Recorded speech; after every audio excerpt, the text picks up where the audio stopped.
ஆ 100 ஆடு 150 ஆடு இருந்தால் தான் சரியாக இருக்கும். வாங்கலாம். ஆனால் இதுக்குன்னு ஒரு ஆள் இருக்கணும், அப்படியே மேய்ச்சிக்கிட்டே கிடக்கணும். ஆ ஆ அதானே மேய்க்கணும்ல. ஆ ஆ பங்குனி மாதம் என்ன அந்த நேரம் புல் இருக்காது, ஓடிக்கிட்டே இருக்கும்.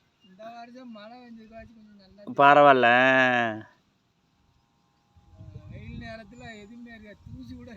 ரொம்ப சிரமமாக இருக்கு.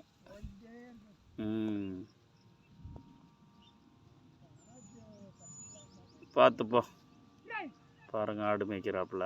ஆடு மேய்க்கிறது தான் பொழப்பு. எங்கேயும் போக முடியாதான். இல்லைன்னாலும் வீட்டுக்காரம்மா இவங்க அம்மா பார்த்துட்டே இருப்பாங்க. ஒரு 100 ஆடு இருந்தால் அடுத்தடுத்து குட்டி இது போட்டுக்கிட்டே இருக்கும், எடுத்துக்கிட்டு பார்த்துட்டே இருக்கலாம் அப்படிங்கிறாரு. புல்லுகள் இல்லாமல் இருந்தால் தான் ரொம்ப சிரமப்பட வேண்டியிருக்கும். கிராமத்தில் ஆடு மேய்க்கிறது தொழிலாக வச்சுருக்காங்க. நல்ல வருமானம். ஆனால் பயங்கர உழைப்பு இருக்கணும். கடின உழைப்பு இருந்தால் மட்டும்தான் முடியும்.